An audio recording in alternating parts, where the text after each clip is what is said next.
வணக்கம். திரையரங்கம் ராவண பிரபு. இது ஒரு மலையாள திரைப்படம். இந்த திரைப்படத்தினுடைய கதாநாயகன் மோகன்லால்.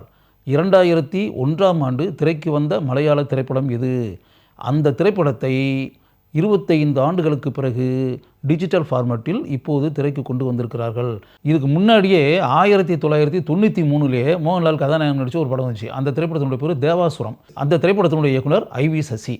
மோகன்லால் கதாநாயகனாக நடிக்க, ரேவதி கதாநாயகியாக நடிக்க, வில்லனாக நம்முடைய நெப்போலியன் நடித்தார்.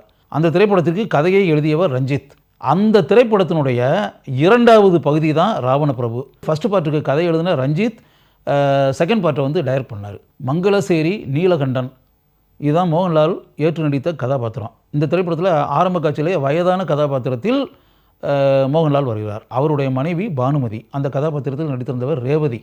அந்த ஃபஸ்ட்டு பார்ட்டில் ஃபினிஷிங்னு ஒன்று இருக்குல்ல, அதில் இவருடைய நண்பர்களில் ஒருத்தரை தீர்த்து கட்டினதுனால தன்னுடைய நண்பனுடைய மரணத்திற்கு காரணமாக இருக்கக்கூடிய மனிதனை பழிவாங்க வேண்டும் என்ற முயற்சியில் மங்களசேரி நீலகண்டன் இறங்குகிறார். அப்படி இறங்கக்கூடிய முயற்சியில் அவர் அந்த மனிதனுடைய கையை வெட்டி விடுகிறார். ஒரு கையை வெட்டிறாரு.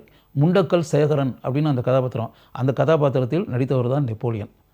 அந்த ஃபஸ்ட்டு பார்ட்டினுடைய ஃபினிஷிங் அதான். இந்த படத்தினுடைய ஆரம்பத்தில் இந்த காட்சி காட்டப்படுகிறது.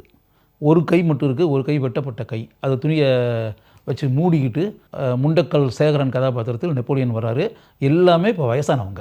இப்போ அந்த நீலகண்டன் இருக்கார்ல, மங்களசேரி நீலகண்டன் இருக்கார்ல, அவருக்கு ஒரு மகன். அந்த மகனுடைய பேர் கார்த்திகேயன்.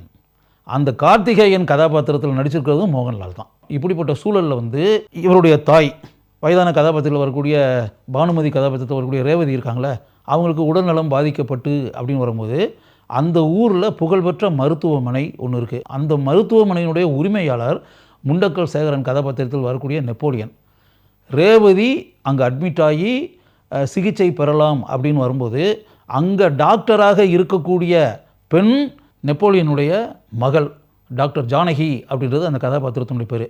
இந்த விஷயத்தை கேள்விப்பட்டிருக்கக்கூடிய முண்டக்கல் சேகரன் மருத்துவமனைக்கே தன்னுடைய எதிரியின் மனைவி, அவங்களுக்கு ட்ரீட்மெண்ட்லாம் பண்ணக்கூடாது, பண்ண முடியாது அப்படின்ற மாதிரி மிகப்பெரிய ஒரு வாக்குவாதத்தை பண்ணி அவங்கள அங்கேருந்து வெளியே போகிற அளவுக்கு ஒரு சூழ்நிலையை உண்டாக்கி விட்டுறாரு. வேறு மருத்துவமனைக்கு பண்ணி அப்படின்ற ஸ்டெப் எடுக்கிறதுக்கு முன்னாடியே படுத்திருக்கும்போதே தூக்கத்திலேயே பானுமதியினுடைய உயிர் போயிடுது. தன்னுடைய அம்மாவின் மரணத்திற்கு காரணமாக இருக்கக்கூடிய முண்டக்கல் சேகரனுடைய மருத்துவமனைக்குள் நுழைந்து அங்கு இருக்கக்கூடிய பொருட்கள் சேதமாகக்கூடிய அளவிற்கு ஆவேசமாக செயல்படுகிறான் கார்த்திகேயன்.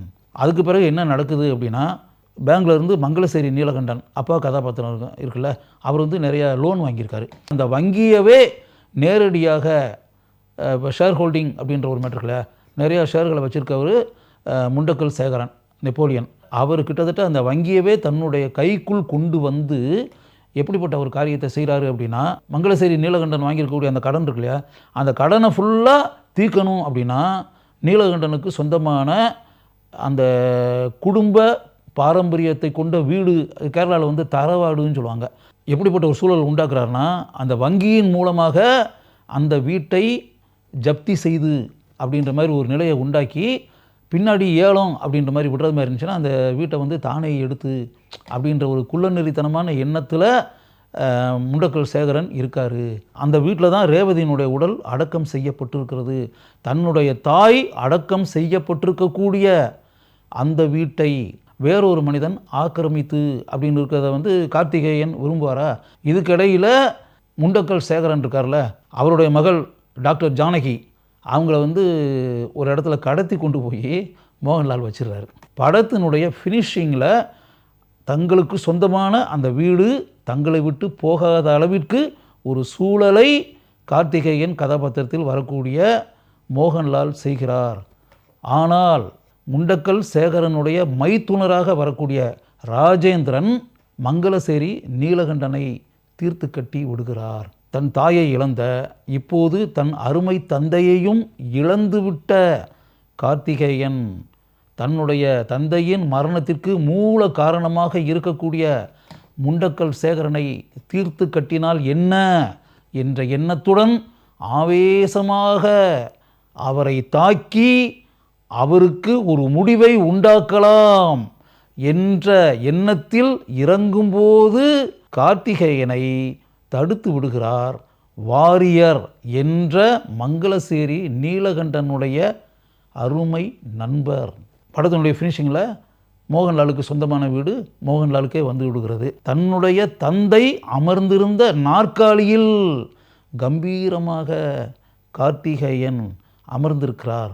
அப்போது காரில் காவல்துறை அதிகாரி சீனிவாஸ் அவரை பார்ப்பதற்காக வருகிறார்.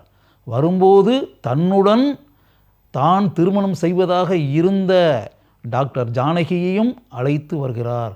ஜானகியை கார்த்திகேயனிடம் கொண்டு வந்து விடக்கூடிய அவர், இனிமேல் ஜானகி உங்களுக்குத்தான் சொந்தம், ஏனென்றால் அவளுடைய மனதில் முழுமையாக இருப்பது நீங்கள்தான் அப்படின்னு சொல்லிட்டு சீனிவாஸ் ஜானகியை ஒப்படைச்சிட்டு அவர் அப்படியே கிளம்பி போகிறாரு. அதற்கு பிறகு தங்களுக்கு சொந்தமான அந்த வீட்டில் கார்த்திகேயன் தன்னுடைய மனைவி ஜானகியுடன் தன்னுடைய இல்வாழ்க்கையை சந்தோஷமாக தொடர்கிறார். அத்துடன் இந்த திரைப்படம் முடிவடைகிறது. மங்களசேரி நீலகண்டன் கதாபாத்திரத்தில் மிகவும் அருமையாக மோகன்லால் நடித்திருக்கிறார். வயதான அந்த கதாபாத்திரத்திற்கு எப்படிப்பட்ட உடல் மொழி இருக்க வேண்டுமோ அதை நன்கு உணர்ந்து வெளிப்படுத்தி அந்த கதாபாத்திரத்தை நம்முடைய மனங்களில் ஆழமாக மோகன்லால் பதிய வைக்கிறார். மோகன்லாலுடைய அருமை மனைவி பானுமதியாக வருபவர் ரேவதி. கனமான கதாபாத்திரம். அந்த கதாபாத்திரத்தில் எந்த அளவிற்கு தன்னுடைய திறமையை ஆழமாக பதிக்க வேண்டுமோ அதை இவர் அருமையாக செய்திருக்கிறார். மகன் கார்த்திகேயனாக வரக்கூடிய மோகன்லால் படம் முழுக்க தன்னுடைய அபாரமான நடிப்பு திறமையை வெளிப்படுத்தி இருக்கிறார். இன்னும் சுருக்கமாக கூறுவதாக இருந்தால், இந்த திரைப்படத்தை தன்னுடைய தோளில் மோகன்லால் சுமந்திருக்கிறார் என்பதுதான் உண்மை. முண்டக்கல் சேகரன் கதாபாத்திரத்தில் நடித்திருப்பவர் நெப்போலியன். படம் முழுக்க வரக்கூடிய கனமான கதாபாத்திரம் அது. தமிழ் நடிகரான நெப்போலியனை ஒரு மலையாள திரைப்படத்தில் மோகன்லாலுக்கு வில்லனாக எப்படி ஒப்பந்தம் செய்தார்கள் என்பதை நினைக்கும்போது எனக்கு உண்மையிலேயே ஆச்சரியம் உண்டாகிறது. அந்த கதாபாத்திரத்தில் அனாயாசமாக நடித்து நெப்போலியன் நம்மை வியப்பின் உச்சிக்கே கொண்டு செல்கிறார். டாக்டர் ஜானகி கதாபாத்திரத்தில் நடித்திருப்பவர் வசுந்தரா தாஸ். எஸ்பி ஸ்ரீனிவாஸ் கதாபாத்திரத்தில் நடித்திருப்பவர் சித்திக். வாரியர் கதாபாத்திரத்தில் நடித்திருப்பவர் இன்னசென்ட். முண்டக்கல் சேகரனின் மைத்துனரான முண்டக்கல் ராஜேந்திரன் கதாபாத்திரத்தில் நடித்திருப்பவர் விஜயராகவன். நெப்போலியனுடைய மனைவியாக இதில் வருபவர் ஃபாத்திமா பாபு. இந்த திரைப்படத்தினுடைய இசையமைப்பாளர் சுரேஷ் பீட்டர்ஸ். இவர் பாடல்களுக்கு மிகவும் அருமையான மெட்டுகளை அமைத்து இந்த திரைப்படத்தினுடைய பாடல்களை சூப்பர் ஹிட் என்று கூறக்கூடிய அளவிற்கு வழங்கி இருக்கிறார் என்பதுதான் உண்மை. இந்த திரைப்படத்தினுடைய பின்னணி இசையமைப்பை செய்திருப்பவர் சி ராஜாமணி. இந்த திரைப்படத்தினுடைய ஒளிப்பதிவாளர் பி சுகுமார். இவருடைய ஆழமான சினிமாட்டோகிராஃபி திறமையை படம் முழுக்க நம்மால் உணர முடிகிறது. இந்த திரைப்படத்தினுடைய பட தொகுப்பாளர் ரஞ்சன் ஆப்ரஹாம். இவருடைய அனுபவ எடிட்டிங் திறமையை படம் முழுக்க நம்மால் உணர்ந்து இவரை பாராட்ட தோன்றுகிறது. இந்த திரைப்படத்தை ஆசீர்வாத் சினிமாஸ் என்ற திரைப்பட நிறுவனத்தின் மூலம் தயாரித்திருப்பவர் ஆண்டனி பெரும்பாவூர். ராவணப்பிரபு திரைப்படத்தை பார்த்துவிட்டு வெளியே வந்த பிறகு கூட படம் முழுக்க மோகன்லால் பேசக்கூடிய சவாரி கிரிகிரி என்ற வசனம் நம் மனங்களில் ஆழமான இடத்தை பிடித்து எதிரொலித்து கொண்டே இருக்கிறது. மோகன்லாலுடைய மிகச்சிறந்த நடிப்பையும் மோகன்லாலுக்கு வில்லனாக வரக்கூடிய நெப்போலியனின் மிகச்சிறந்த நடிப்பையும் பார்க்க வேண்டும் என்று ஆசைப்படுபவர்கள் அனைவரும் ராவணப்பிரபு என்ற இந்த அருமையான திரைப்படத்தை ஒரு முறை கட்டாயம் பாருங்கள். உங்களுக்கு நிச்சயம் இந்த திரைப்படம் பிடிக்கும் என்பது மட்டும் எனக்கு தெரியும்.